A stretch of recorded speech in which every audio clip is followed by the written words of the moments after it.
What's going on, guys? Blazing here. Welcome back to the channel. Hope you're having a wonderful day, and thank you for joining me on another Raid Shadow Legends video. Alright, so we have the Turn Attack dungeon again, and I already released a video for stage 20 and 25, and we're back for a hard mode video.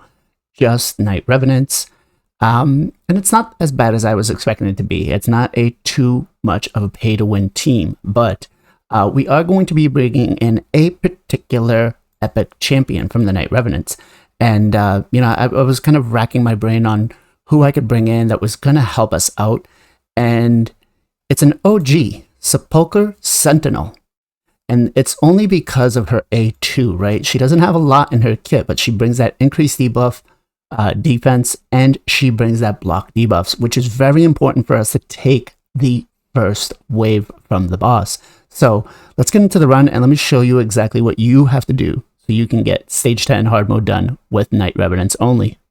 Okay, so we are going to be using Caligula, we're going to be using Theodore, Sepulchre Sentinel, Renegade, and Tomb Lord. Now, Tomb Lord could be replaced by another Caligula, or Caligula could be replaced by another Tomb Lord, depending on what you have, or you can run two Theodores. It's really up to you.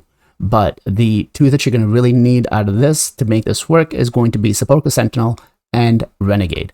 These three are interchangeable as long as you have, you know, a dupe copy of one of them. So let's start the run. Now, there is an AI setup, right? But it's not too bad. So the poisons, we've got enough poisons out to, after Theodore explodes the first set, anybody who takes a turn automatically dies. So you don't have to really worry about your champions dying, right? Unless you don't have the proper speeds. But you can see right there, they just took a turn. They all died from the poison ticks. So first wave takes about 30 seconds to get it down. Unfortunately, if you have two TOs, it might be a little bit faster for you. Now, back into the second wave, 36 seconds, right? 20-something turns. I think we're at 23 turns, 24 turns. Not too bad. I really wish that they would fix Caligula and just make sure that he could, like, actually do enemy max HP. All right, but over here, we got 10 poisons up. We brought the increased defense and the block debuffs from Sepulchre Sentinel, which made it so that we actually withstood that first initial hit, right? Tomb Lord coming back in with the poisons, decrease attack from Sepulchre Sentinel. Now, most of these champions are actually pretty weak, right? I don't have him built for any sort of damage. And there we go. 1 minute, 22 seconds. Let's do another run real quick just to show you guys exactly that it's not just a one-time fluke, right? Again, they're not going to be speed runs, right? They're going to be about a minute, minute and a half, depending on how good your gear is and how lucky you are. But they are consistent, right? Now, I don't know what the points are going to be for this. I'm guessing for hard mode, around 60 to 70 turns, you're probably looking at about 40 to 45 points. The way that they did the points for all these dungeons, it just they're very front-loaded, and they don't make a lot of sense, but, you know, nothing with Plarium ever really makes sense. But I am beginning to think that maybe a double Tomb Lord might be better than the double Caligula, but because Caligula can't really apply the poisons back up again, so there is that. I did try it, it worked, just not enough to make me feel comfortable, right? All right, so 50% boss, we're at 56 turns, Renegade goes, Tomb Lord goes, get the increased defense block debuffs back up, Theodore, and boom goes the dynamite.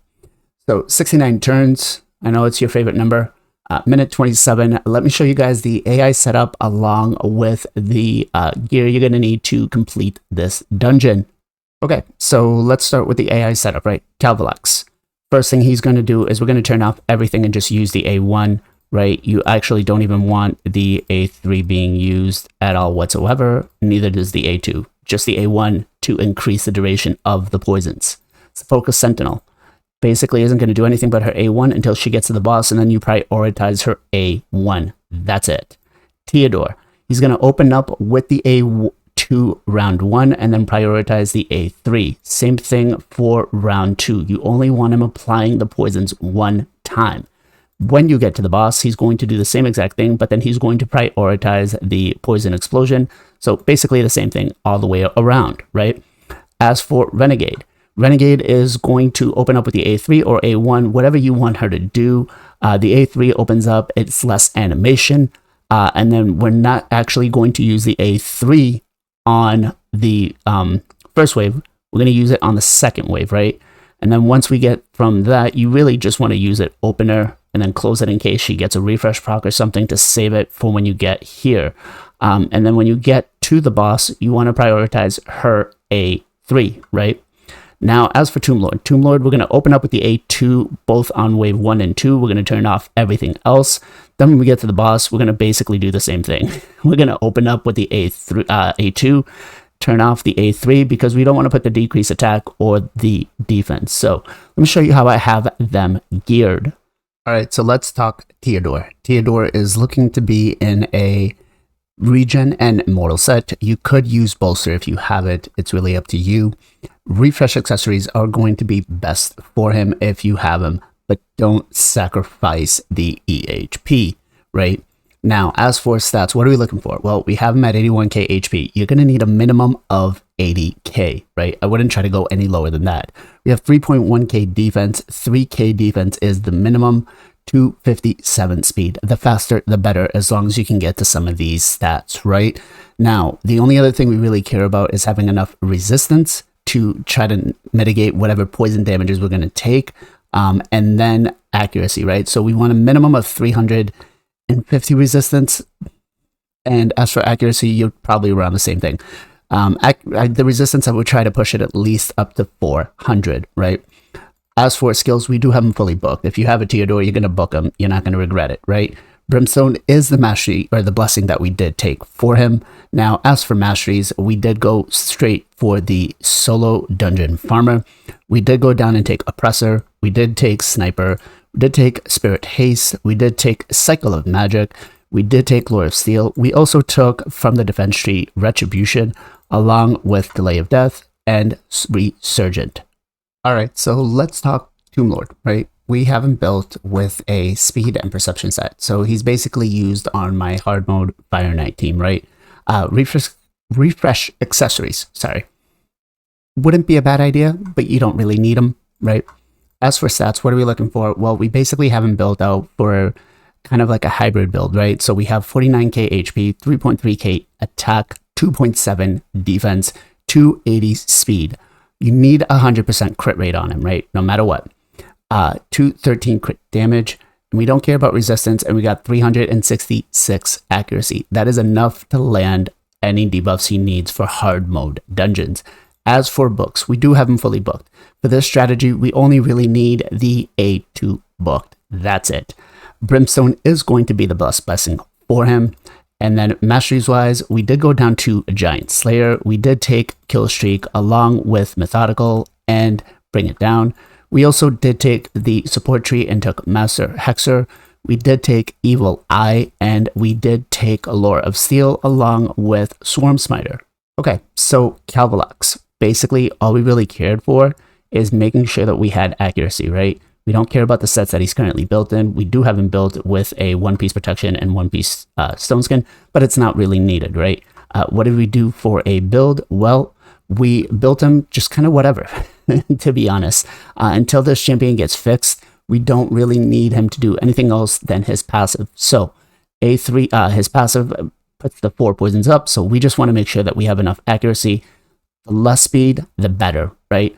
You could build him a little tanky to take that first initial hit from the dragon, but that's really up to you. I don't really care to do so.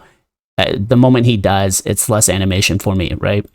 As for skills, we do not book him. He doesn't need books. We don't really care for him.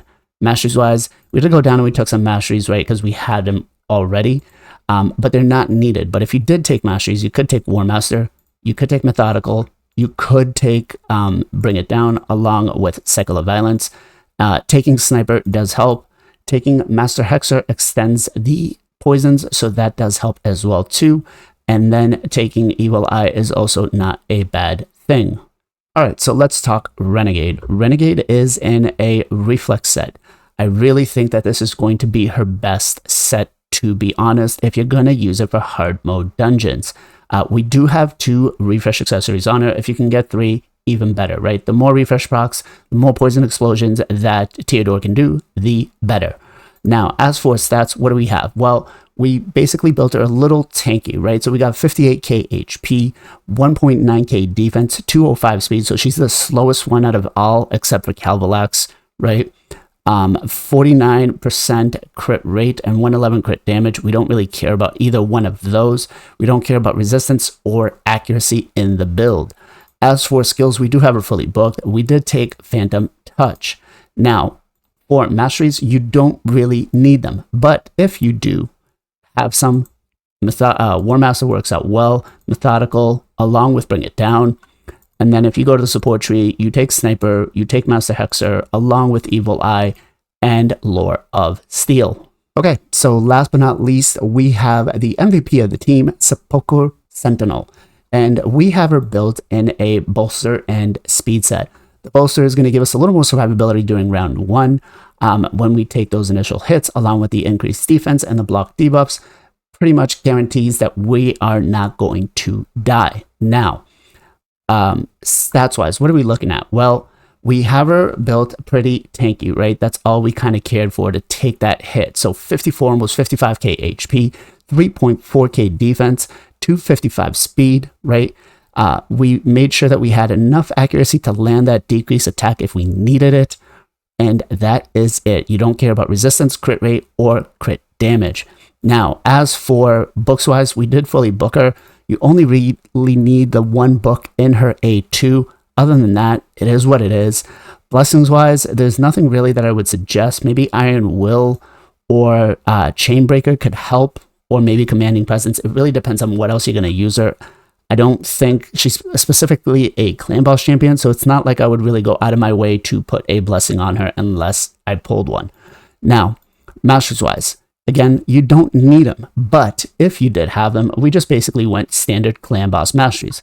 We took War Master, we took Methodical, we took Bring It Down, along with Wrath of the Slaying. Then we took Sniper, along with Master Hexer, Lore of Steel, and Swarm Smiter. There you have it, guys. Stage 10, hard mode dragon, right, with Night Revenants only. Hope you guys enjoyed the video. If you did, give me a thumbs up. Let me know in the comments down below. Is this a team that you guys can build? I know it's not free to play friendly, but unfortunately, most hard mode dungeons are not.